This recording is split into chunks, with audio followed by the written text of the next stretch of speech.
Exatamente assim que eu penso. Não adianta querer se aprontar para um momento de grande exibição, como uma entrevista jornalística, como uma apresentação em público, e no dia a dia a comunicação falha. Comunicação, no meu entendimento, é relacionamento. Para nos relacionar, a gente precisa se comunicar. É importante aperfeiçoar isso. Não adianta nada ser um exímio orador no palco, desceu do palco, distrata as pessoas, não sabe liderar, não se relaciona de forma saudável. Tem alguma coisa fora de lugar.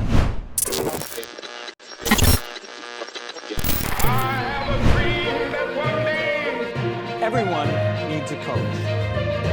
Thank you to all my wonderful teachers. Is the most powerful. Who I meet inspire me. But it's quite true. Your time is limited. Yes, we can. Thank you.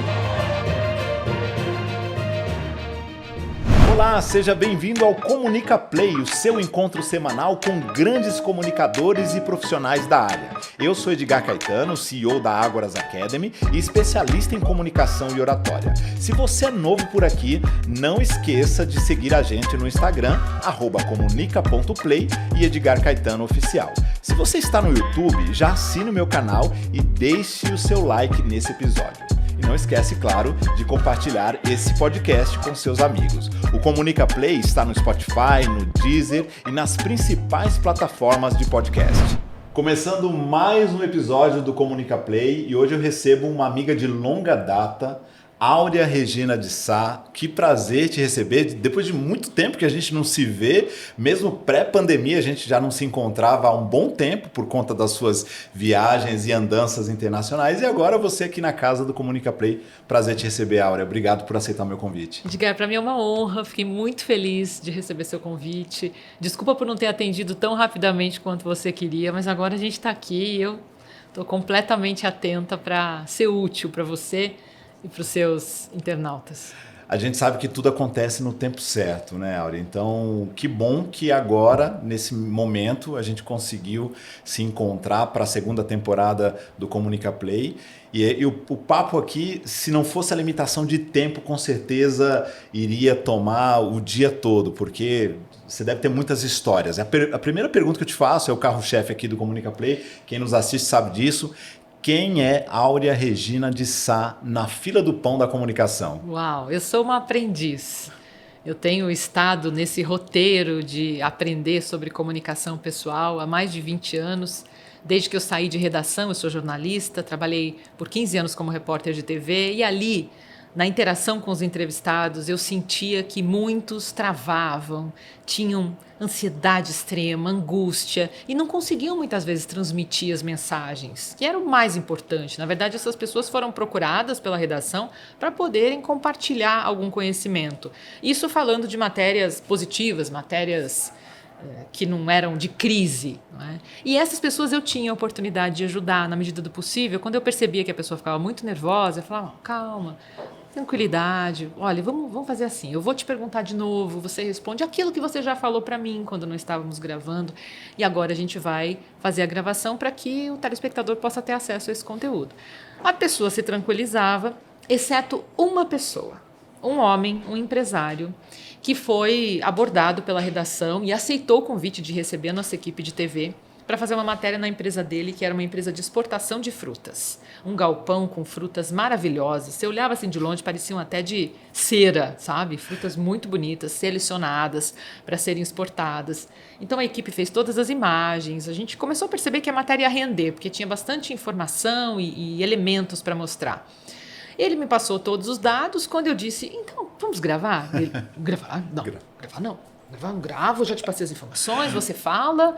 Olha, mas é uma reportagem de TV, eu preciso também da sua presença, da sua participação. Não, mas eu não vou fazer. E aí eu pensei, uau, vou perder essa matéria. A gente está aqui há um tempão, eu preciso dessa entrevista. Não é uma matéria que dá para não ter a entrevista. E tentei naquela de acalmar, fomos para a sala dele, ele aceitou, começou a falar e suave, Edgar. Meu Deus. Suave, dava para ver os pingos assim caindo. E aí eu, olha, né, tentei tirar dele o máximo possível de informação. Ele começou a chorar. Uau! Por favor, vai embora, eu não quero mais, eu não consigo. Aí eu falei, não posso insistir. essa pessoa, eu tenho que respeitá-la, né? Ela realmente está sofrendo, então agradeci, pedi desculpas e fomos embora. A matéria nunca foi para o ar, perdeu a chance de uma divulgação gratuita numa emissora de TV. E ali eu tive o clique de que eu poderia ajudar mais pessoas a terem bom desempenho em entrevistas jornalísticas. Foi quando eu criei o meu programa de Media Training, que é um treinamento específico para pessoas que dão entrevistas jornalísticas. Só que eu também percebi que para montar esse programa, para aplicá-lo com mais produtividade e efetividade, era importante ajudar a pessoa a se comunicar melhor. Não basta simplesmente dizer como vai acontecer uma entrevista, como vai funcionar o momento ali da dinâmica, mas principalmente ajudá-la a ter o equilíbrio emocional, a saber se posicionar para tirar proveito daquele momento. Foi aí então que eu comecei com o Media Training e na sequência veio o meu treinamento de comunicação pessoal, que é na verdade a base do Media Training e que serve para qualquer pessoa que queira aprimorar a comunicação, mas não exatamente dar entrevistas para a imprensa. Porque se a pessoa não se comunica bem no dia a dia, no backstage, nos corredores da empresa, diante da câmera ou diante de um repórter, vai ser muito mais difícil. Então ela tem que ter uma bagagem, uma base anterior, e aí você descer um degrau para ajudar os seus clientes a nivelar-se por essa base. Interessante. Exatamente assim que eu penso. Não adianta querer se aprontar para um momento de grande exibição, como uma entrevista jornalística, como uma apresentação em público, e no dia a dia a comunicação falha. Comunicação, no meu entendimento, é relacionamento. Para nos relacionar, a gente precisa se comunicar. É importante aperfeiçoar isso. Não adianta nada ser um exímio orador no palco, desceu do palco, distrata as pessoas, não sabe liderar, não se relaciona de forma saudável. Tem alguma coisa fora de lugar. Sim. Então, tudo é um composto, é um conjunto para que a pessoa realmente entenda que ela está desenvolvendo a sua forma de se comunicar. Eu repito com muita frequência aqui, as pessoas que me ouvem, que me assistem, sabem disso, que eu acredito, e aí vou abrir aspas aqui, a frase não é minha, é tua, que comunicação é a camada externa de quem nós somos. Então lá atrás, há muitos anos, quando a gente se conheceu e eu comecei a consumir o teu conteúdo, você já falava sobre isso. A gente precisa praticar no dia a dia aquilo que a gente vai exercer diante da câmera, do palco, de uma grande plateia. Então se no dia a dia eu não sou reflexo do que eu me comunico, de como eu me comunico, de fato eu vou externar um vidro bem limpinho, transparente, translúcido, mas será que por trás da vitrine eu sou assim de fato? E aí é muito básico. Eu não me lembro exatamente as palavras, mas você dizia mais ou menos assim: você quer aparentar ser gente boa? Seja gente boa. Você quer aparentar ser simpático? Seja simpático. É muito mais interno, né? O processo de comunicação começa muito mais no intra, para depois chegar no interpessoal e na comunicação em público, do que de fato a gente pensar em grandes técnicas e sacadas mirabolantes para dar um show diante da câmera ou no palco. Então tem que começar da gente mesmo, né? Começa de dentro, é um processo interno, é um mergulho, como eu sempre costumo dizer, que a pessoa é convidada a fazer, alguns aceitam e adoram, Sim. Outros rejeitam, porque cada um tem um tempo para entrar nesse processo de avaliação interna, de introspecção mesmo, para que você se conheça. É só a partir desse autoconhecimento que a gente passa a se comunicar bem. Senão você vai ficar sempre refém de muletas para poder se comunicar. Então, por exemplo, tem muita gente que pergunta: como é que eu faço, qual é a técnica que você me indica para eu evitar o branco na hora da apresentação? Então, vou ser muito sincera, não tem técnica. Tem o reforço da autoconfiança, o jogo de cintura, a flexibilidade, o se vira nos 30 mesmo. Você sempre cita o Faustão e eu também, porque eu adoro essa frase. Eu também. Porque aí você sabe o que fazer. Isso. Não adianta ser programado. E aí você vai acessar o seu HD na hora da crise e vai pensar: qual é a técnica que eu uso aqui? Não, vai ser natural. Isso vem naturalmente conforme você reforça a sua autoconfiança. Exato. A comunicação é reflexo do que nós somos, é resultado daquilo que nós somos. Então, uma pessoa, por exemplo, agressiva, normalmente, que explode facilmente, tem o pavio curto, como é que ela vai se comunicar? Agressivamente. Porque ela não está sabendo controlar as emoções. Uma pessoa que tem medo do julgamento do outro, tem vergonha, tem dificuldade com a exposição, porque para ela tudo tem que ser absolutamente perfeito, como é que ela vai se comunicar? Com medo. Porque ela está fomentando isso, ela está cultivando esse medo. Então, por isso que é importante a gente fazer essa limpeza interna. Quando você conhece, você tem essa chance de se avaliar, analisar o que é positivo, analisar o que pode melhorar. E aí sim você vai em busca dos pontos de melhoria para se desenvolver cada vez mais. Senão você fica muito preso ao que está pronto. Uma técnica pode ser muito útil para uma pessoa, mas para outra não. Exato. É importante criar uma forma personalizada de se comunicar. Perfeito. Você falou de autoconfiança. Aliás, autoconfiança é o tema desse podcast. A gente vai entrar nisso logo mais no segundo bloco, porque o primeiro bloco a gente explora muito mais a vida do convidado e, como você sabe, melhor do que eu, toda a história tem alguns pontos marcantes, algumas bifurcações, pontos de virada, e a sua história, a sua trajetória pessoal e profissional devem estar assim, repleta de grandes lições que você pode compartilhar com a gente agora, começando por onde você quiser. A sua história começa aqui do ponto que você achar mais interessante compartilhar com a gente, e a gente vai bater um papo aqui sobre ela antes de entrar no tema autoconfiança. Então eu vou resgatar a Áurea adolescente, que era uma menina tímida, retraída, que sempre foi amiga de uma amiga só. Sabe aquelas duas meninas Sim. que andavam juntas no recreio? E eu falo que quando eu era criança, a gente andava de mão dada com a amiga na escola. Isso não tinha nenhum problema. Era tão boa essa era época, puro. né? Que a gente né? podia abraçar, os meninos podiam se abraçar. Sim. E quando a minha amiga faltava, eu ficava sozinha, porque eu só tinha ela. E eu não queria me relacionar com as outras. Eu tinha medo, eu tinha vergonha, enfim, todas essas questões que envolvem a exposição em público. E eu fui crescendo assim, sem buscar uma ajuda especializada, um treinamento, um profissional. Foi como se fosse uma característica minha, sabe, Edgar? Como se, nasci assim, Melô Gabriela, né? Você sempre assim.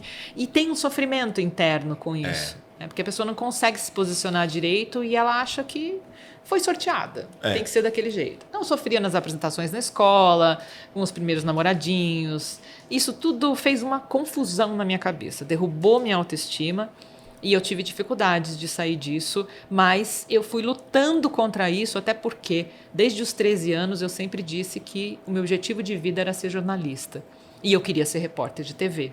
Até eu dizia que queria ser repórter de TV antes mesmo de saber que para isso eu precisaria cursar jornalismo. Mas como ser repórter de TV, olhar para a câmera se eu tinha medo de me expor? Era um conflito dentro de mim. Só que isso era tão forte em mim, eu não estava disposta a desistir da ideia por causa do medo, que eu comecei a buscar formas de enfrentar.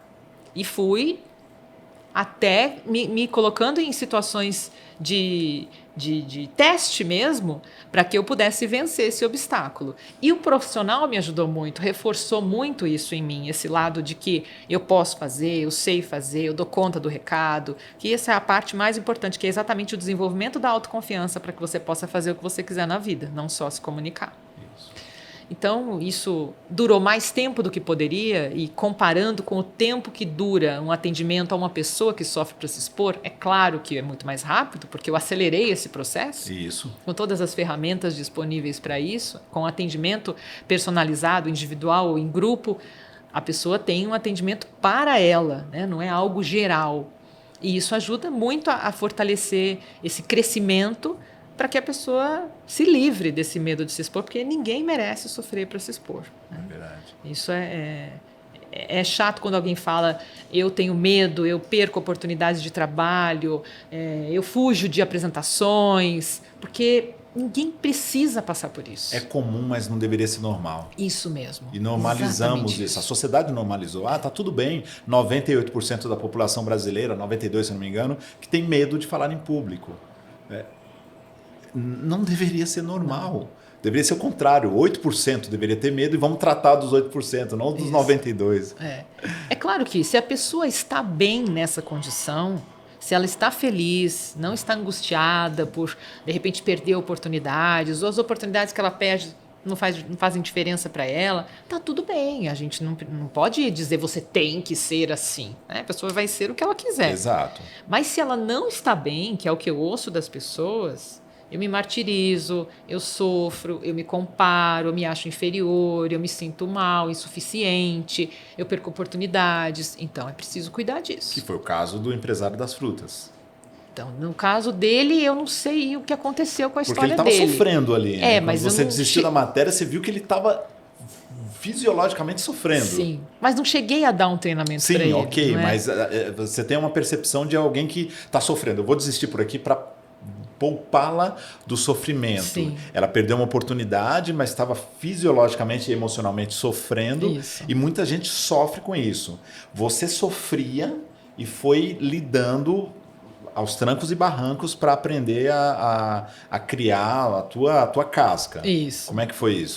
Foi exatamente assim. Eu me testei no laboratório da vida em situações quaisquer, como, por exemplo, falar com estranhos, que é algo que eu recomendo muito. Se você ainda não faz, comece a praticar, Isso é porque ótimo. incrível. Você pode estar na fila de um supermercado, numa recepção, de consultório médico, em qualquer lugar que você possa criar uma conversa, ter iniciativa de um papo despretensioso, um quebra-gelo, para começar um relacionamento que vai ser provavelmente muito curto, Sim. mas não deixa de ser um relacionamento. Verdade. A partir daí, você começa a entender, por exemplo, quando o outro olha para você e fala, com aquele olhar assim, sabe, de cima a baixo, como quem diz, te conheço, né? Você está puxando o papo comigo, mas eu te conheço. E vai ter que lidar com a frustração disso, de uma negativa, porque às vezes o outro não está preparado, ou não quer conversar, que também é muito importante que a gente respeite, Sim. né? Porque a gente gosta de falar, que todo mundo gosta. Ou pode estar no momento que a pessoa quer ficar realmente só com ela. Isso é importante também para criar essa casca, gostei do que você falou, porque quem sofre para se expor, muitas vezes busca essa perfeição. Tudo precisa estar nos conformes para que o meu desempenho seja bom. E nem sempre vai ser assim. O outro nem sempre nos receberá com sorrisos, com simpatia, com acenos positivos de cabeça durante a nossa apresentação. Talvez ele esteja olhando com uma cara assim, que não quer dizer que ele não esteja gostando, ele pode simplesmente ter essa cara mesmo, ou estar muito compenetrado, e é o jeito da pessoa. Então, tudo isso é um aprendizado. Quando você começa a se lançar no laboratório da vida para se testar, buscando esse aprimoramento, essas lições, você vai criando essa casca de autoconfiança e vai percebendo que isso é normal, acontece assim mesmo. Um vai gostar, o outro vai gostar mais ou menos, o outro não vai gostar, e não é por isso que a gente vai deixar de ser quem somos e oferecer o que podemos. E é um laboratório controlado.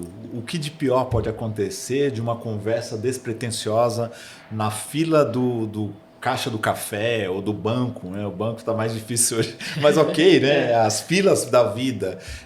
Nada, né? A pessoa vai esquecer de você no próximo minuto, no Sim. próximo segundo, e você tentou ali desenvolver uma habilidade que ainda não é sua, mas que pode se tornar com o passar do tempo. Então, a gente vê que muito tem a ver com as crenças limitantes, com a pessoa fala assim, vai me julgar, o que vai pensar de mim? Essa pessoa talvez nunca mais te encontre. E se um dia ela encontrar, ela fala assim, eu lembro de você, na última vez que a gente se encontrou no elevador, você puxou um assunto porque você viu meu doguinho. Sim. E aí começa uma outra conversa que pode levar a um caminho que a gente não sabe. Assim são construídas relações, casamentos, parcerias, sociedades, negócios, porque você puxou assunto com alguém dentro de um elevador que você não dava nada pela conversa, às vezes você não dava nada pela pessoa, muitas vezes. Tem isso, né? O nosso viés, os nossos preconceitos. Não vou nem puxar assunto aqui. E de repente é uma vizinha extremamente simpática, acolhedora, que pode te ajudar em outro momento. E a gente perde muito com isso, né? A gente não sabe, mas a gente perde quando a gente se coloca nessa posição do não dito. Eu tenho uma palestra um pouquinho antiga já, faz tempo que eu não faço. Entre o não dito e o maldito separado, né? E aí eu falo, tem pessoas que decidem, como você falou, tá tudo bem se você decidiu, é confortável para você, te faz bem, ok. E tem pessoas que estão no não dito porque não tiveram ainda a coragem de romper essa casca e se desenvolver nesse laboratório da vida, como você disse. O interessante é que essas pessoas, elas têm todos os recursos para desenvolver essa autoconfiança. Todos nós temos. É verdade. Só que alguns resolveram repetir frases negativas, como eu não consigo, eu não posso, eu não dou conta, eu não sou capaz, fulano é melhor que eu, e ela vai se enterrando. Ela mesma se programa para não conseguir. Por isso que é importante fazer essa limpeza interna, inclusive dos pensamentos sabotadores, porque eles vêm com muita força. Sim. E podem mesmo congelar o caminho de alguém, para que a pessoa não se arrependa lá na frente de não ter se lançado para essas oportunidades. Porque só descobre os benefícios dessa iniciativa, dessa ousadia de se colocar para o mundo para se testar, quem faz isso. E depois começa a recolher os resultados. Porque quando a pessoa chega nesse ponto, ela não volta mais atrás. Quando ela começa a perceber que falar despretensiosamente com o estranho, aceitar oportunidades para se expor de forma organizada, com conteúdo bom, não um conteúdo que pode jogar fora, vamos dizer assim, uma conversa abobrinha, não é? Ela começa a perceber os efeitos disso para a imagem dela, para a reputação, para a carreira profissional, para as relações pessoais ou profissionais, e começa a ver que não vale mais a pena ficar recolhido daquele jeito. Agora eu tenho mais recursos, mas não é que a pessoa tem mais recursos, é que ela passou a usar os recursos que ela já tinha. Interessante. Ela só não sabia que tinha. Eu sempre digo que é como se fosse um botão no nosso corpo, que a gente tem que apertar para ligar. Quando você dá o play, pronto, o negócio está funcionando. Enquanto você não der o play, não vai funcionar. Por isso precisa da permissão de cada um precisa decidir. Eu quero vencer o medo de me expor. E aí sim ela vai conseguir. É certo que vai. Com boa orientação ela consegue. Muito bom. Continuando a sua história, que outro momento da tua vida você consegue ou quer compartilhar com a gente, para a gente extrair algumas lições aí? Esse primeiro momento já rendeu boas lições aqui.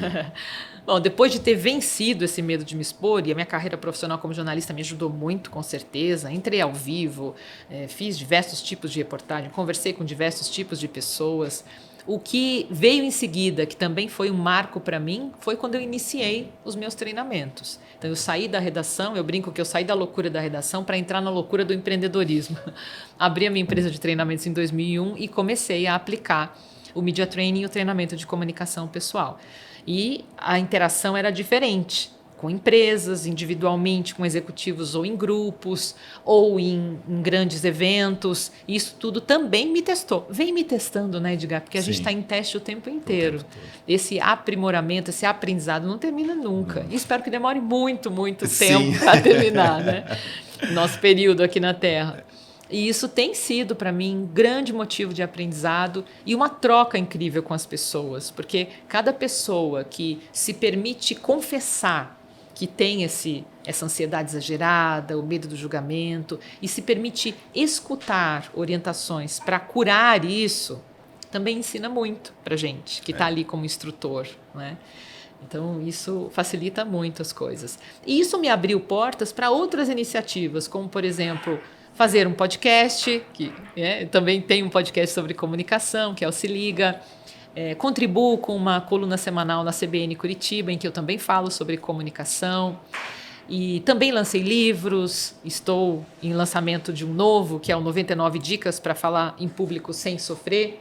Esse livro que está à disposição, livro físico e também em e-book, com 99 orientações para quem realmente quer vencer o medo de falar em público. Não é um treinamento, a proposta do livro não é treinar, mas é destacar alguns pontos que talvez possam estar escondidos para algumas pessoas, para que elas possam começar a desenvolver essas questões e poder se mostrar para o mundo, porque o mundo precisa ouvir todo mundo, ouvir as pessoas. É verdade. Não vale a pena você guardar na gaveta todo o seu conhecimento, né? As pessoas querem te ouvir. Querem te ouvir, a verdade é essa. Todo mundo merece ser ouvido e todo mundo quer ouvir. Aliás, as pessoas em geral querem mais ouvir do que falar. Em geral, quando se trata de comunicação em público, porque quando alguém é convidado para falar em público, geralmente vai falar, não, manda fulano, manda aquele que é mais desenrolado. Na escola já era assim, e na empresa também não é diferente. E já que você está falando desse período da sua vida em que você, isso já tem aí 22 para 23 anos de carreira na educação corporativa, quais foram os principais desafios que você enfrentou, que você percebeu, observou e teve que ajudar as pessoas a lidar com eles no mundo corporativo quando se trata de comunicação? O primeiro, Edgar, foi entender que pessoas do alto escalão, diretor, presidente, superintendente, também sofrem para se expor. Isso foi uma surpresa para mim. Quando eu comecei a atender esse grupo de profissionais, eu me surpreendi. Falei, mas a pessoa cresceu tanto na carreira, ela está no topo e ela vem arrastando esse medo por anos. Que bom que agora decidiu buscar ajuda, ótimo. E por isso que eu espalho muito meu conteúdo na internet para que pessoas mais jovens possam acabar com isso, com esse círculo vicioso logo e não levar adiante, arrastar isso por décadas, porque muita gente, mesmo assim, sobe na carreira, vai para o topo, ganha bem, se realiza, é útil para a sociedade, mas não precisa ser com esse custo tão grande, tão dolorido de sofrer para se expor. Pois é. Então, esse para mim foi o primeiro conflito assim, que eu pensei, mas como assim? Não esperava encontrar esse público com essa necessidade. Eu penso que essas pessoas já fazem coisas tão desafiadoras que se comunicar, na minha visão, acaba sendo até menos desafiador do que isso. É por isso que a orientação coloca a pessoa no lugar, né? Exato. Faz esse ajuste, ajuda a fechar as peças do quebra-cabeças, para que ela possa estar mais plena para realizar o desafio profissional que ela tem, sem precisar sofrer. Né? De uma forma prazerosa, que é o que eu entendo que a gente tem que sentir. Como aqui agora, a gente está conversando, batendo um papo. A única diferença de um outro papo, que poderia ser num café, por exemplo, é porque a gente tem microfones, câmeras, está no estúdio. Né? Mas isso é porque é necessário, essa parte técnica, para levar a qualidade para o internauta. Mas, de qualquer forma, é uma conversa que não pode ser evitada. Né? É interessante, eu me lembro, você citou isso, eu lembro de um mentorando com 70 anos de idade, Uau. 40 de carreira, vice-presidente de uma farmacêutica, e eu perguntei, a primeira pergunta que eu fiz para ele, assim, ok, fulano, mas por que agora? Ele falou, é algo que eu queria já ter resolvido há muito tempo, cheguei até aqui e sinto que eu preciso, ainda nesse nível da minha carreira, eu já estou prestes a me aposentar, quero trabalhar o máximo possível, mas eu quero findar minha carreira com isso bem resolvido e vi que tem coisas que eu posso melhorar. Eu falei, incrível, né? de uma humildade e modéstia que... A garotada que está vindo aí, que precisa aprender isso o mais cedo possível, você teve a oportunidade de começar a se provocar lá na adolescência, foi o meu caso também, que a gente tem algo bem comum nessa trajetória, eu era bem tímido, introvertido, muito fechado nas relações. E a gente teve essa oportunidade, mas a grande maioria das pessoas não teve e vai ter essa oportunidade talvez com 60, 70, 80 anos ou mais. E o alto escalão, ele de fato surpreende. É algo interessante você compartilhar isso, porque muita gente que está nos ouvindo talvez fale assim, eu cheguei até aqui desse jeito. Por que não melhorar? Por que não aprimorar? Nunca é tarde. Nunca é tarde. Enquanto a gente estiver, né, nesse planeta, a gente pode se desenvolver. Sim, né? em todos os aspectos. Em todos os aspectos. E a comunicação é um impulso para desenvolver outras áreas da vida. Perfeito. Por isso que é importante evitar negar essa possibilidade. Porque isso vai abrir... As pessoas normalmente nos treinamentos dizem, puxa, eu vim aqui entendendo que eu estava buscando um treinamento de comunicação e estou levando um treinamento para a vida. Para a vida.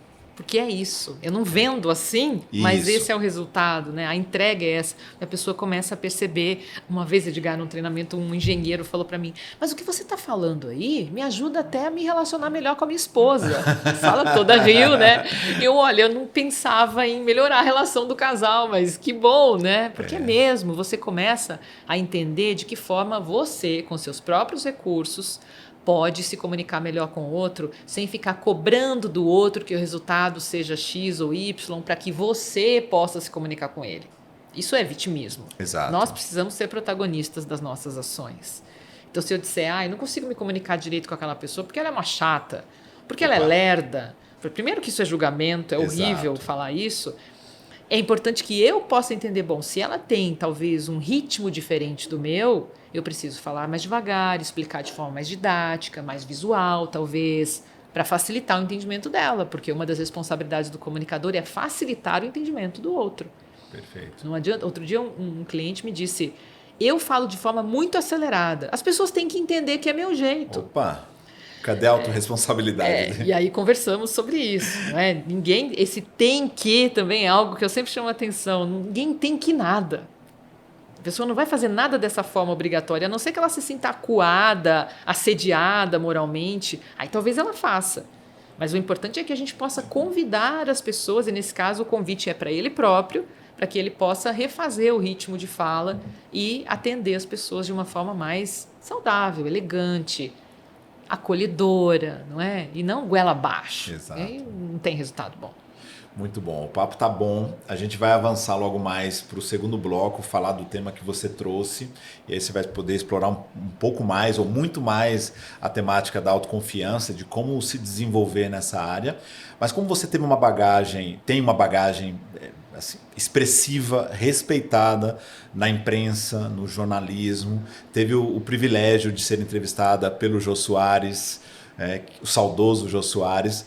Conta pra gente alguma história inusitada, curiosa, ou algum fato interessante que você tenha adquirido aí, tenha percebido ao longo da sua jornada. Muitas vezes algo curioso, engraçado, ou de fato que fala assim, olha, isso me marcou, Edgar, dentro da minha experiência na TV, ou dessas oportunidades como ser entrevistada pelo Jô. Puxa, isso daria um livro até, com tantas histórias. Aliás, no meu primeiro livro sobre media training, eu conto 31 histórias dos bastidores de entrevistas jornalísticas para ensinar quem quer se especializar para ser entrevistado, para mostrar o que não se deve fazer, porque ali realmente eu aponto aquilo que não foi adequado, os prejuízos disso, e também ensino o que deve ser feito. Aí Legal. Já tem muitas histórias. Ótimo. No caso da entrevista do Jô, que nunca mais eu vou esquecer desse momento, que foi um grande presente divino que eu recebi um convite, né? Eu não fiz uma prospecção ativa para sugerir que me entrevistassem, o que não tem nada de errado, Sim. Mas não foi o caso.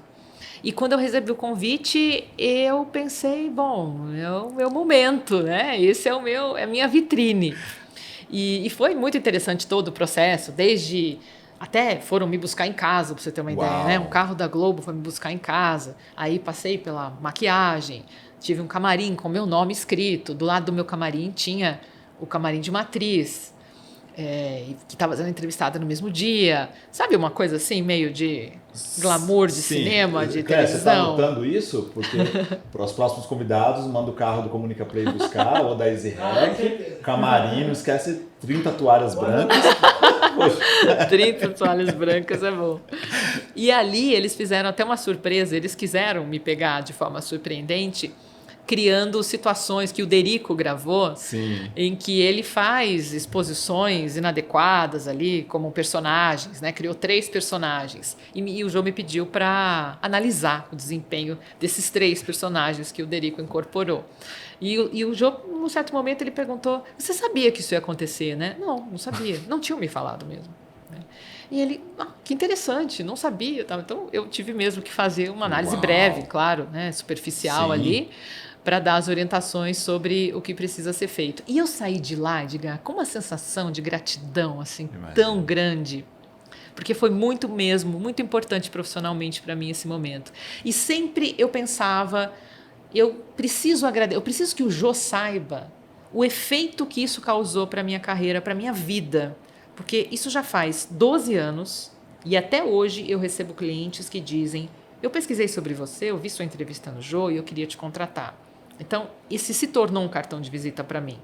Muito grandioso, muito valioso. Sim. E em 2018, eu soube de uma apresentação do Jô no Teatro da FAAP, em que ele falava sobre a vida dele, histórias. O Matinas Suzuki, que é um jornalista, amigo e parceiro dele durante muitos anos, fez uma dobradinha com ele. Então, o Matinas... Não era exatamente uma entrevista, mas os dois no palco, o Matinas propunha... E aquela história, em 1970 e tralalá... em que você era personagem de um programa de humor assim, conta para nós. E puxava uma conversa, para que o Jô não fizesse um monólogo, teve esse diálogo entre os dois. No final, eu pedi para a produção deixar ter um momento com ele, né? E eu pude agradecê-lo. Uau. Ele não lembrava de mim, claro, né? São muitos os entrevistados.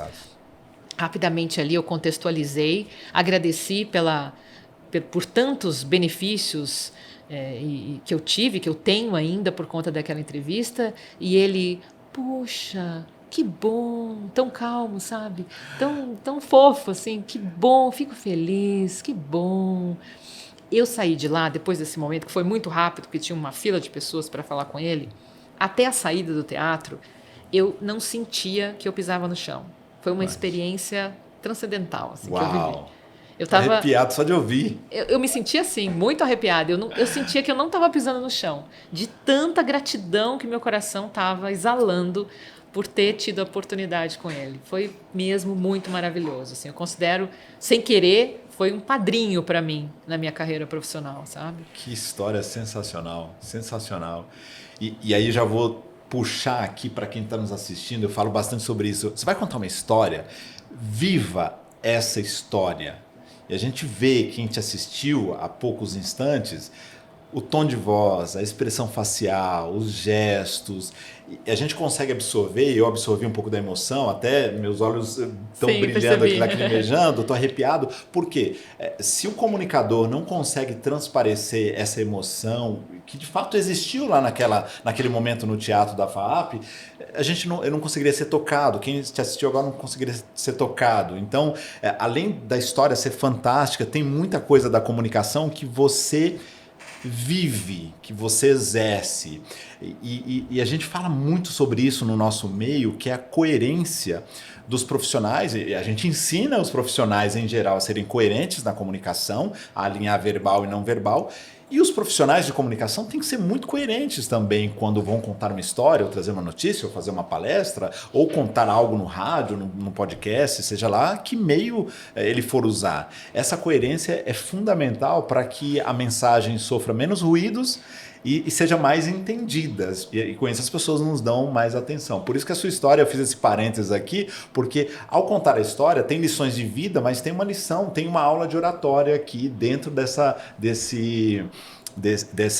história da sua entrevista com o Jô. Sensacional. Isso é natural. Toda vez que eu falo natural. nisso, eu realmente me emociono, eu agradeço. Eu tenho realmente como algo que eu nunca vou me esquecer, essa lembrança tão positiva, tão rápida. Eu não tive contato com o Jô nem antes, nem depois da entrevista, só no momento da gravação mesmo. Até uma pessoa me tirou do palco, eu tentei conversar, eu achei que pudesse, depois que terminou a entrevista, e bateu um papinho rápido ali, já veio uma pessoa, não, tem que sair daqui que vai entrar outro entrevistado, porque as entrevistas eram gravadas como se fossem ao vivo e tinha uma dinâmica do ao vivo. Sim. Então não podia ficar no palco, né? E daqui a pouco ia entrar outra pessoa. Sim. E nesse momento, anos depois que eu fui encontrá-lo nesse teatro, eu também não tive muito tempo. Porque ali já tinha um monte de gente querendo falar. As pessoas todas que estavam ali ouviram o que eu falei para ele. Tudo bem, não tinha problema nenhum, mas seria maravilhoso se eu pudesse bater um papo mesmo, tomar um café, Sim, né? Seria... imagina. Aí a gente fica criando o ideal. Não tinha o ideal. O que tinha era aquele momento que foi maravilhoso. E esse tantinho de momento foi o suficiente para me marcar tanto. Então, toda vez que eu falo nisso, eu realmente trago todas essas emoções positivas, né? Isso é uma lição também, Edgar, para que as pessoas que se sentem insatisfeitas com seu próprio desempenho, que se sentem inferiores, que estão em baixa, vamos dizer assim, com a energia baixa para se comunicar, que elas resgatem momentos positivos de outras situações. De repente, não é nem de uma situação de comunicação, porque às vezes a pessoa não teve na história dela até aquele momento uma situação favorável de exposição em público. Busca outra referência. Outra referência. Então, por exemplo, isso é da programação neurolinguística, né? Então, pode trazer, por exemplo, o dia que nasceu meu filho, o dia que eu fui promovido na empresa. Como é que você se sentiu? Como é que você se sentiu? Ou como você está se sentindo? São perguntas que a gente normalmente não se faz. A gente, infelizmente, de uma maneira geral, não aprendemos a lidar com as nossas emoções, a conhecer as emoções que nos visitam. A gente fica muito cheio de dedos para isso. Muitas crianças, e aí eu me refiro mais a gerações como a minha ou outras anteriores, especialmente os meninos, ouviram frases como: para de chorar, você é homem ou não é? Engole esse choro. E isso fez a pessoa recuar, esconder as emoções. Então eu não posso expor, isso é feio, é errado. E tem muita gente que hoje fala: eu quando vou me expor, às vezes tem alguma história para contar, especialmente quando eu vou falar da minha carreira, da minha trajetória, que eu me emociono e eu não quero me emocionar. Né? E eu tento quebrar isso, porque isso não é errado, isso não é feio. Claro que se a pessoa começar não se recompor, vai ficar um pouco desafiador, né? Mas se ela se emocionar, como você fez aqui, não sei se a câmera chegou a captar, mas se ficou com os olhos um pouco marejados quando eu contei a história, isso cria uma identificação com o interlocutor. Não tem nada de errado em se emocionar. Por isso que é importante a gente conhecer as emoções para saber em que dimensão nós vamos usá-las e fazer esse resgate dos aspectos positivos para a gente sentir de novo, como se fosse ressentir. Acho que não tem esse verbo, mas vamos criá-lo. E quando eu falei aqui desse momento do Jô, eu vi o Jô na minha cabeça, eu vi o momento, a roupa que ele estava, toda a situação ali. E isso me trouxe aquela alegria, aquela paz, aquela sensação de gratidão de novo. Sim. Né? Então isso é importante para que quando a pessoa vá para o palco ou faça uma apresentação na frente de uma sala, ela possa abrir a caixinha que tem lá dentro do coração dela e trazer as sensações positivas de outros momentos para se sentir fortalecido com aquilo. Isso vai ajudar a ter um momento de melhor desempenho na frente das pessoas. E isso tem a ver com o tema que você trouxe, autoconfiança. Aqui é como no Jô. É gravado, mas a dinâmica é como se fosse ao vivo. Perfeito. Então a gente vai entrar no segundo bloco agora. E você sabe que o segundo bloco ele tem o apoio da Eli Produtos Terapêuticos Artesanais. Então, por exemplo, você está ansioso, está com insônia, baixa energia, baixa libido. Você pode usar os produtos terapêuticos artesanais Eli, porque eles vão te ajudar a melhorar a sua performance em geral. Eu uso, por exemplo, tintura para dormir melhor, eu uso um inalador para poder respirar melhor aqui em São Paulo, para baixar a ansiedade. Quem vai gravar um vídeo, subir no palco para uma plateia, pode usar esses produtos terapêuticos. Você já usou alguma coisa assim? Não, mas sou super favorável. Óleo essencial. Gosto. Óleo essencial, sim, já usei. Que bom, que bom. Florais também, florais eu uso. Então essa linha natural, ela é muito prática. Então você que quer conhecer mais, @Eli_Savon para conhecer os produtos naturais terapêuticos da Eli. Vamos lá, autoconfiança. Primeiro, por que você escolheu esse tema para o nosso bate-papo? Porque para mim é o que dá base para um bom desempenho na comunicação.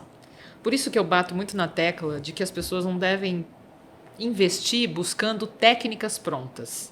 Elas precisam olhar para dentro, desenvolver o recurso chamado autoconfiança, porque isso vai dar todo o suporte que ela precisa para ter o melhor desempenho em qualquer tipo de situação. Nas positivas e especialmente nas situações de crise que envolvem uma busca por um equilíbrio emocional um pouco mais forte, mais desafiador. A autoconfiança é um recurso que todos nós temos. Só que precisa apertar o botãozinho lá, deixa eu fazer a autoconfiança acordar, né? Não dá para falar assim, você, por exemplo, falar para alguém, você precisa desenvolver a autoconfiança. Eu sempre digo, você precisa desenvolver mais autoconfiança. Porque a autoconfiança você já tem, mas talvez ela esteja num volume baixo. Sabe aquela mesa de som que tem vários botões? Isso. Talvez você já tenha visto. Grandes mesas de som. Então, cada um vai ficar numa dimensão de acordo com a análise, que o técnico vai fazer. Dá uma analisada nos seus recursos para ver, por exemplo, se a autoconfiança não está muito embaixo, precisa dar uma levantadinha nesse botão. Como é que você faz isso? Tem vários caminhos para isso, mas um deles é buscar o seu autorreconhecimento. Quem eu sou? O que eu faço da vida? O que eu já fiz? O que eu já entreguei de bom para as pessoas? Todo mundo, em qualquer momento de história de vida, não precisa ter 50 anos, você pode ter 15, você já fez coisas boas na vida. Você pode ter 5, 6, você já fez. Só que muitas vezes o ser humano fica procurando o auge. Só se eu tiver ganho o prêmio Nobel, aí sim eu sou digna de dizer que eu fiz alguma coisa útil para a sociedade. Quantas pessoas ganharam o prêmio Nobel no mundo? Perto de 7 bilhões que nós somos. Pois é. Muito poucas. E isso não significa que você está desclassificado porque não ganhou. Você já fez coisas boas e é preciso reconhecer isso. Isso é o antídoto para a baixa autoconfiança. Quanto mais você olha no espelho e se reconhece bom ou boa naquilo que você faz, eu estou falando olhar no espelho só como uma referência, não tem nada a ver com a estética, com o lado de fora, muito pelo contrário, é o lado de dentro. Então você pode enumerar suas qualidades, as conquistas pessoais e profissionais, pode misturar conquistas materiais com conquistas relacionadas a aprendizados, a lições de vida. Tudo isso é seu, está dentro da sua mochila, que você carrega durante a vida. Aliás, por falar em mochila, um dos meus planos para o futuro próximo é pegar uma mochila e sair viajando para alguns lugares para conhecer a maneira como as pessoas de vários lugares do mundo se comunicam. Uau, que experiência. Eu quero criar essa experiência, preciso produzir essa experiência para mim.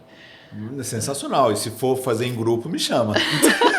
Boa, Bela pode ser uma. oportunidade, já pensou? Eu Pode sempre quis ser fazer um uma. mochilão pela Europa, não conheço a Europa ainda, e aí seria uma Pode oportunidade fazer um incrível. grupo exploratório para buscar várias referências, porque existem diferenças culturais na forma de se Exato. comunicar, não é? Vai. Dentro do Brasil também existem muitas diferenças na Sim. forma de abordagem, na forma de se colocar. Isso é uma grande pesquisa. Legal, interessante. Fiquei curioso agora fiquei pensando nisso. Muito bem, avançando então na autoconfiança, esse aspecto de você olhar para suas conquistas, de olhar para o que você já fez até aqui. Tem um exercício do coach que é muito interessante, que pelo menos é um que a minha coach me passou durante muito tempo, que é de olhar, escrever 30 virtudes, 30 qualidades que eu tenho, na semana seguinte mais 30, e a primeira vez eu falei assim, peraí, Priscila, 30? Você tá de brincadeira, né? Como é que eu vou achar 30 coisas boas em mim? Isso não faz muito tempo, isso faz 1 ano e meio. Então, eu não estou falando da versão do Edgar lá com 12 anos, que era tímido, introvertido, não falava em público. E eu tive dificuldades, assim, de aceitar, não de encontrar, de aceitar o exercício. Ok, consegui relacionar 30 e todo dia eu tinha que ler em voz alta essas 30 afirmações. Eu sou isso, eu sou aquilo outro. Na semana seguinte, ela falou assim, agora mais 30. Não, agora você está de brincadeira, né? Pode repetir? Como é que eu vou encontrar 60 virtudes? A gente tem... você percebe isso? A gente tem essa dificuldade mesmo de se olhar no espelho, como você usou a analogia, e de se reconhecer como bons em algo, porque a gente foi educado a ser bom é errado, falar que eu sou um bom orador. Eu já tive vergonha de falar que eu sou um bom comunicador para pessoas que me perguntavam, você se acha bom? Mais ou menos, porque eu me senti acuado diante da cultura brasileira de que falar que é bom em algo é pecado, sabe? As pessoas têm medo de parecerem arrogantes quando se autovalorizam. E se a gente não se valorizar, quem é que vai fazer isso? E aí, quando o outro faz, o que normalmente as pessoas respondem, imagina, são seus olhos. Não é tudo isso. Olha, eu só fiz a minha obrigação. Ou justifica, não sabe dizer obrigado. Exatamente. É obrigado e ponto. Que bom que você notou, obrigada. Né? Não precisa dizer, não, é verdade, eu sou a melhor. Não, isso seria ser arrogante. Né? Mas aceitar e entender que você merece esse lugar porque você lutou para chegar até aqui, você trabalhou, você suou para chegar até aqui. Só você sabe o quanto você debateu com seus pensamentos sabotadores, o quanto você conversou ou não com as suas emoções para que elas invadissem seu corpo e fizessem de você uma lagartixa que se joga na parede, sabe? Então, você tem que entender que você merece esse troféu. Esse troféu é o autorreconhecimento. No exercício que eu faço, eu sugiro que o aluno chegue a 70, são 10 a mais só. E eu nem sempre fiz assim. No começo, eu simplesmente sugeria, faça uma lista, deixava em aberto, sem número como objetivo. E as pessoas escreviam lá 5, 6. Eu lembro de um aluno que eu virei para ele e falei, olha, eu nem te conheço direito, mas você não tem 5 só. Certeza que você tem mais que 5 qualidades. Não é possível. Não, eu não tenho. E fica todo cheio de dedos em relação a isso. Sim. Então, primeiro precisa trabalhar essa questão de desmistificar a ideia de que é ser arrogante, para entender que ser humilde... Vamos imaginar uma régua de 0 a 10. O humilde estaria no 0 e o arrogante estaria no 10. A gente não precisa estar em nenhuma das duas pontas. Então, a gente pode encontrar um bom termo no meio dessa régua para continuar sendo humilde, que é uma virtude maravilhosa, não ser arrogante, que é um vício, é o contrário da virtude de humildade, mas sem desprestigiar aquilo que nós somos e o que o outro viu na gente. Porque quando o outro te faz um elogio e você fala, não, imagina, tá falando que eu tô falando mentira? Você tá ignorando o que eu falei? Tô dizendo que eu vejo que você é isso. Não é? Então não fica nem elegante você desprestigiar o que o outro está te dando como presente, porque o elogio é um presente. É verdade. Né? O elogio pode vir do outro e é ótimo. Quando vier, agradeça. E é importante que você também reforce esse elogio dentro de você. E aí a gente chama de autorreconhecimento, não é exatamente o elogio. É quase sinônimo, mas é você identificar mesmo. Eu tenho isso de bom. Pode ser qualquer coisa. Por exemplo, eu não preciso me considerar uma Masterchef ganhadora de prêmios culinários para dizer que eu cozinho bem. Se eu for para a cozinha e fizer um omelete num dia que não tem nada direito para comer, mas eu peguei um pouquinho de cada coisa na geladeira e transformei aquilo num omelete comestível e saboroso, eu cozinho bem. Pois é. Não preciso. Ah, não, eu não sei fazer nada na cozinha. Nada? Mas você come o quê durante o dia a dia? Você come fora todo dia? Não, eu faço. Então, o que você faz é gostoso? Ah, é, as pessoas gostam. Então você faz, criatura. Entende? É positivo isso. Não adianta ficar jogando fora tudo aquilo que você tem de bom. E além disso, além de jogar fora o reconhecimento positivo, muita gente reforça o negativo. Eu não sou boa, eu não consigo, eu não posso, não nasci para isso. Então você vai programando a sua mente para não fortalecer a sua autoconfiança e não te deixar ir lá para frente fazer o seu papel. As pessoas têm uma crença leviana de que esses auto-inputs, eles não ficam armazenados.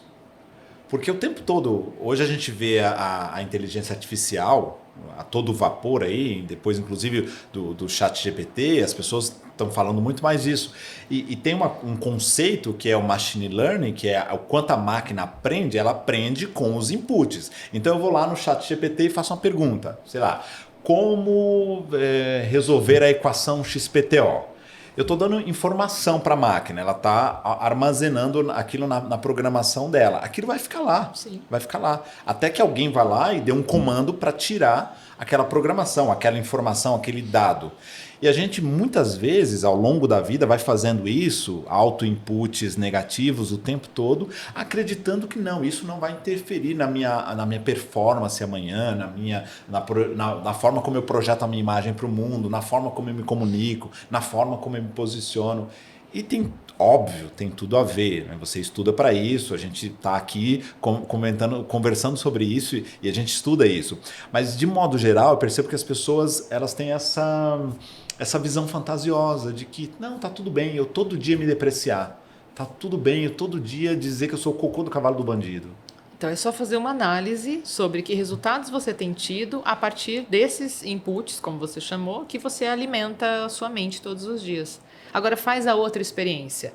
Por uma semana, faz um dia de cada vez, que é mais fácil. Só por hoje, eu vou só pensar coisas positivas a meu respeito. Se eu errar em alguma coisa, eu não vou me xingar, eu não vou me torturar, eu não vou me chicotear. Eu vou apenas acolher e vou entender que eu posso ter deslizado nesse momento, mas eu vou ficar mais atenta para melhorar numa próxima oportunidade. Se eu fizer isso continuamente, eu aprendo uma nova linguagem para criar esse fortalecimento da autoconfiança. Uma linguagem que só depende de mim.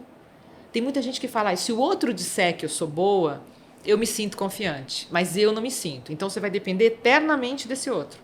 Se um dia ele faltar, se um dia ele ficar doente, se um dia ele não tiver afim de falar para você que você é bom, Isso. você não fica bom? Então a gente não pode depender do outro assim, com esse exagero. É importante criar essa autonomia, esse protagonismo para realmente se reconhecer. E isso tem um efeito não só psicológico, emocional, mas fisiológico, obviamente. Estou explorando isso aqui porque eu quero que você fale mais e eu vou trazer um exemplo prático. Eu jogo tênis e eu vivo isso. E eu já comparei performance. Você falou para comparar, eu comparei performance de dias que eu estou com um descontrole emocional mais aflorado. E eu erro, óbvio, vou errar, uma raquetada ali, uma bolada aqui, acolá, um golpe errado. No dia que eu tô com esse descontrole emocional mais pendendo para o negativo, eu começo a recriminar os meus erros. De novo, Edgar, como assim? Você já treinou isso? Você não aprende isso? Sacou errado de novo? Olha essa esquerda, olha essa direita, não sei o quê. E eu não aceito o meu erro, eu luto contra o meu erro, eu xingo o meu erro, eu me agrido, me chicoteio. Obviamente, a partida tende a ir ladeira abaixo, eu vou perder por um placar bem ruim, não vou me divertir, não vou sair feliz e vou embora. E eu já comparei inúmeras vezes em que eu trabalhei a mentalidade para fazer diferente. Próximo. A gente fala, né? O tênis ele tem muito termo em inglês. A gente fica absorvendo isso. Next, move on, vamos pra frente, já passou. E eu falo, às vezes eu falo, verbalizo. Tá tudo bem, eu me perdoo, próximo ponto. É um ponto que você não jogou ainda. E eu vou fazendo esse trabalho mental, eu percebo que a minha performance fisiologicamente, a minha postura, o movimento na quadra, a assertividade dos golpes aumenta porque eu estou trabalhando o lado positivo. Ok, errei, processei, absorvi, mas já perdoei. Vamos para o próximo ponto. Isso tem um efeito na maneira como os outros nos veem, porque eu vejo que o meu adversário começa a falar assim, peraí, eu estou ganhando dele, mas ele não está indo embora da quadra não, ele está ali. E o fato de eu ficar na quadra e ficar no sentido de ter presença, sim, de gritar, de dar pulinhos e ter uma postura mais positiva, às vezes intimida o adversário. Sim, isso aí. Essa é a dinâmica. Fantástico que você faça isso, Edgar. E que bom que você trouxe isso, porque assim mais pessoas têm acesso também. Você sabe o que é mais incrível? Com uma criança, normalmente, tomara que isso seja 100% verdade, isso não é feito. Quando a criança aprende a andar, ela naturalmente levanta o corpinho, se esforça, encosta no móvel, todo mundo, que bonitinho. Aí ela cai, desmonta e cai. Isso. Ninguém fala, sua burra, levanta. Como é que você não se sustenta sobre as pernas? Ninguém fala isso. Eu falo, não foi nada, olha, você vai de novo, vai conseguir, vem aqui e tal. Não é assim que a gente faz com criança? Exato. Por que a gente perdeu isso ao longo dos anos? Isso precisa ser praticado da mesma maneira. Ou seja, tá bom, não precisa ser cuti-cuti, né? Claro. Mas, sabe, com o mesmo carinho. Promova esse autoelogio, esse carinho, essa autocompaixão, para que você possa se desenvolver. Ninguém se desenvolve assim, com soco, com um grito, com negativas. Porrada. Não, isso não é saudável. Uau. Para a gente caminhar para o Pinga Fogo, que é o último bloco, infelizmente, o nosso tempo se esgota aqui muito rápido, quando a conversa é boa, então nem se fala. Queria que você desse as últimas recomendações sobre autoconfiança e falasse onde as pessoas podem te encontrar e encontrar o teu mais recente lançado livro. Bom, lembre-se que a autoconfiança é um recurso que você tem, só precisa saber usá-lo.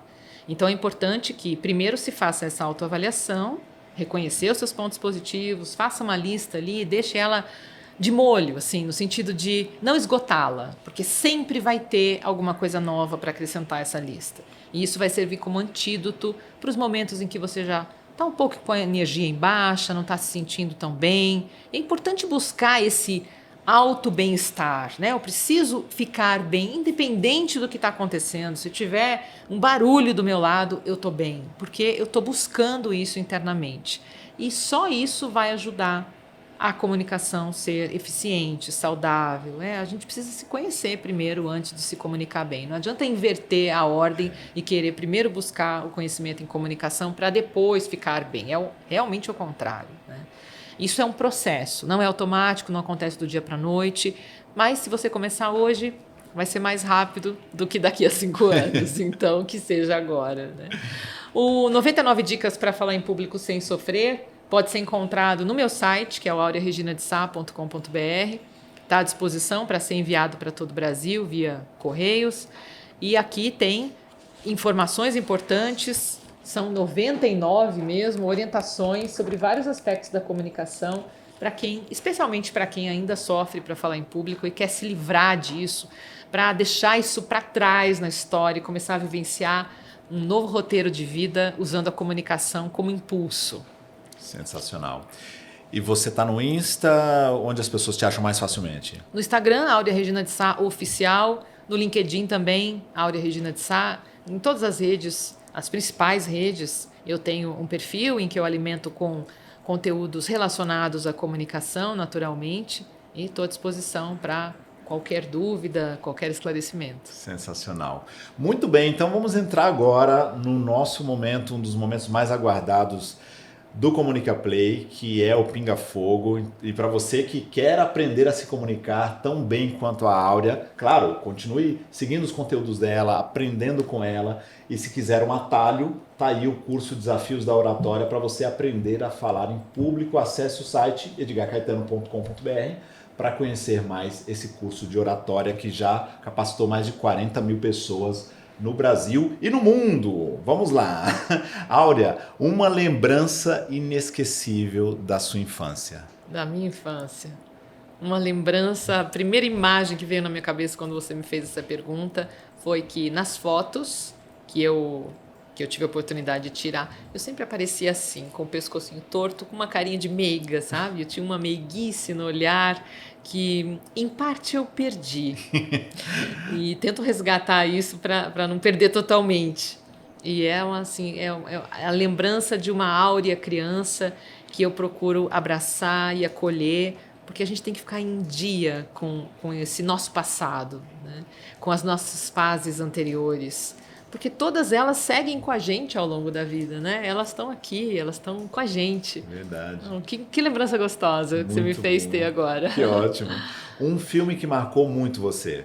Ai, puxa vida, são vários, hein? São vários, mas um filme... Falando de comunicação, vou eleger o Discurso do Rei para colocar como esse ícone, porque ali mostra realmente o sofrimento daquele rei e a dificuldade que ele tinha de se expor, e ainda bem conseguiu uma ajuda de um profissional para se livrar disso, né? E o quanto, naquele momento, ele representava uma população e precisava dominar esse conhecimento da comunicação para continuar guiando, fazendo o trabalho dele enquanto rei, não é? Aquele filme realmente foi muito marcante. É marcante mesmo. Um lugar que te traz boas memórias? Não é um lugar físico, é um lugar mental. É quando eu decido, oficialmente, quando eu decido me lembrar de coisas boas que eu tive na vida. Não foram poucas. Tive dificuldades também, tive muitos percalços também. Todo mundo tem. Sim. E não dá para comparar, né? O de um é maior, é mais grave que do outro. Cada um tem o peso que pode carregar. As lembranças boas eu carrego aqui. E eu quero que elas se mantenham comigo, porque é isso que me dá força, é isso que reforça a minha autoconfiança, me dá coragem para lidar com as adversidades no dia a dia, para assumir o desafio e o propósito de vida de ajudar quem quer se livrar do medo de falar em público. Sensacional. Um livro que todo mundo deveria ler? Ah, então eu vou falar do meu. Ótimo. 99 dicas para falar em público sem sofrer. Esse é o livro que eu recomendo, que foi escrito recentemente, com a experiência desses 22 anos como treinadora na área de comunicação, com aprendizado, inclusive nas primeiras páginas eu faço um depoimento, uma declaração de agradecimento aos clientes, aos alunos que eu já atendi, porque com eles eu aprendi e continuo aprendendo muito. Além de todo o conhecimento que a gente busca, né, Edgar, em treinamentos, em livros, em vídeos, na troca entre profissionais, mas com os alunos a gente com certeza aprende muito, essa troca é muito rica. Sensacional, muito bom. 1 minuto no futuro ou 1 hora no passado? Ai, 1 minuto no futuro ou 1 hora no passado? Sem saudosismo, mas eu vou ficar com 1 hora no passado, porque eu não quero sofrer de ansiedade pelo futuro. Eu idealizo algumas coisas para a minha vida no futuro, mas eu deixo que o futuro aconteça, se realize realmente. Eu não quero apressar nada, né? A gente chega num estágio da vida em que esse nível de ansiedade diminui. Sim. Então, 1 hora no passado, eu resgataria esses momentos positivos que eu vivi, especialmente para acolher. Imagina a seguinte cena. Eu, adulta, como eu estou aqui agora, a Áurea criança, a Áurea adolescente e um pouquinho mais velha, lá com seus 20 anos, alguma coisa assim. Essa é a imagem. Eu acabei de criar isso. É a imagem que se eu pudesse fazer um holograma, não sei como Sim. seria isso, e reunir essas 4 meninas, mulheres, e conversar com elas. Esse exercício é muito profundo e é transformador para você perdoar cada uma delas, para você mostrar respeito pela história que cada uma construiu até aquele momento, acolher os erros e os acertos, parabenizar pelas conquistas. Tudo isso nos deixa inteiros para que a gente possa ser quem a gente veio ser. Cada um tem um propósito na vida, eu acredito muito nisso. A gente não está aqui a passeio, nós não viemos à toa. E eu fico muito, mas muito realizada por, em 2001, ter trocado a redação numa atividade que eu amava, fui muito realizada como repórter, pela atividade de ajudar pessoas que querem parar de sofrer para falar em público. Isso me realiza diariamente e eu não pretendo parar. Não tenho assim, o dia que eu me aposentar, não sei o que significa isso. Eu tenho um pai com 82 anos que trabalha E ele ama o que faz, ele adora trabalhar, ele fica buscando coisas para fazer.